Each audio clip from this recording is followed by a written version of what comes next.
And whether you had amazing parents, terrible parents, one of the root needs, desires for all children, and I think all adults, is to be seen and mainly heard. And when you're seen and heard, you put those two things together, it seems like you're loved, perhaps unconditional love. But when you reverse engineer your life and you look at these blips on the radar, these moments in your life that stand out to you, you are still energetically frozen in that space because you're making decisions and you're showing up in the world currently with that same energetic feeling. Now, realistically speaking, it's more than just the blips on the radar.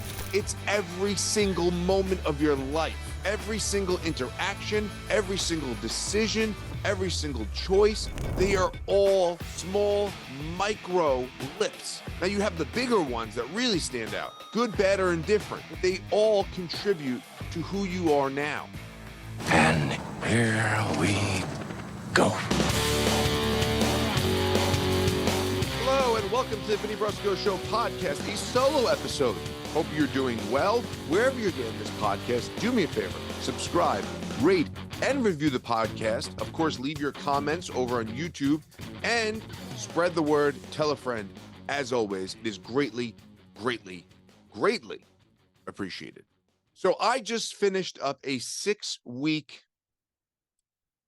therapeutic experience with my good friend, therapist, coach, mentor, Mikey Brackett, and his 6-week Healing the Father Wound program.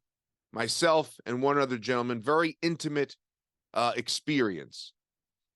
And in this 6 weeks, you dive into different aspects of your life through yoga, some workout routines, journaling prompts, meditations, some video, some third-party resources. And it was a very eye-opening experience in a lot of ways. Now, I've done a lot of deeper work. I've done a lot of reverse engineering of my life and the lives of those around me, whether it be my parents, my spouse, even my kids. When they're showing up in a certain way or my interactions with them go a certain way, I do my best to understand it from their lens and see the world from their perspective and all the things that have led them up to where they are now. Now, I don't know all their experiences. I just know my interactions with them and the stories that have been told.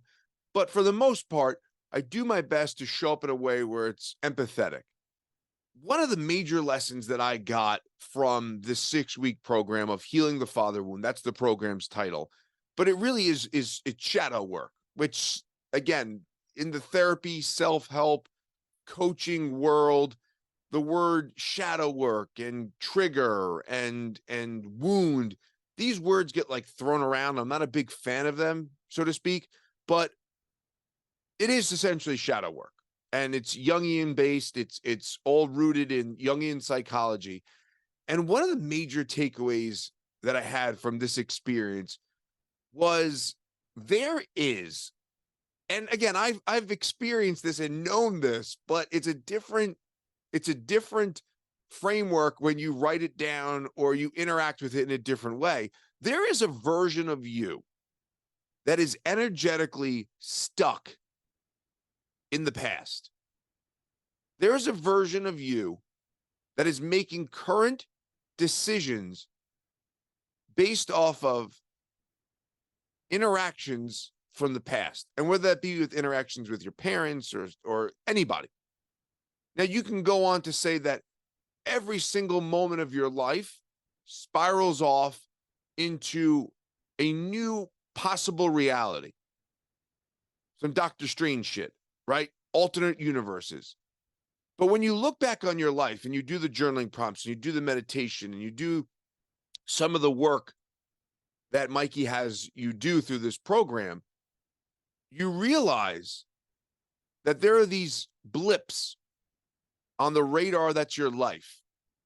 Over the course of time, there are these moments that stand out that have given you permission to engage in the world in a way that you're currently engaging in.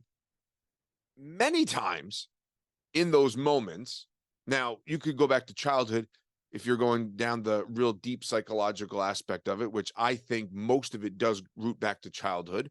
And whether you had amazing parents, terrible parents, one of the root needs, desires for all children, and I think all adults, I think most people agree, is to be seen and mainly heard, right? Those two things. And when you're seen and heard, and you put those two things together, it seems like you're loved, perhaps unconditional love.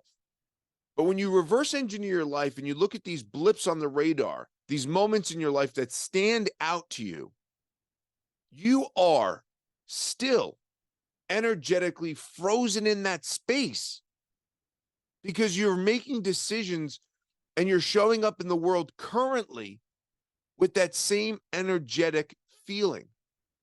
Now, realistically speaking, it's more than just the blips on the radar. It's every single moment of your life, every single interaction, every single decision, every single choice. They are all small micro blips.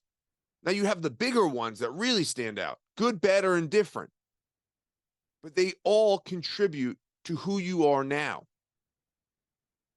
And one of the beautiful things is going back to those moments, seeing those moments, recognizing those moments, and doing something about it, showing up for that version of you from a current state of awareness or even a future state of awareness. So literally going back to whatever those moments are, those interactions are, and not replaying them or thinking that they're going to go a different way, because they are in the past and you can't change that. But what you can energetically change is how you're showing up now with those decisions and those moments still having transpired. So going back, revisiting them, as traumatic as they may be, as hard as they may be, as difficult as they may be, showing up for that version of you with this current state of awareness and providing that version of you with what they truly needed, which is most likely some form of unconditional love, to be seen, to be heard, to have a conversation, to be encouraged. And now if you could take that and fast forward and show up for yourself for the future in this current moment, so that when you arrive in a week, a month, a year, 5 years from now, when you do, God willing, arrive to those places, you can now look back to this current moment and realize that you showed up for yourself and you were the person that you needed to be for the future. That is it. Deep stuff. Journaling prompts, meditation, reverse engineering your energetic frequency to become a better version of yourself. That is what it's all about. All right, that is it. Have a lovely, lovely day. I'll check you guys out next time. Until then, much love. Peace.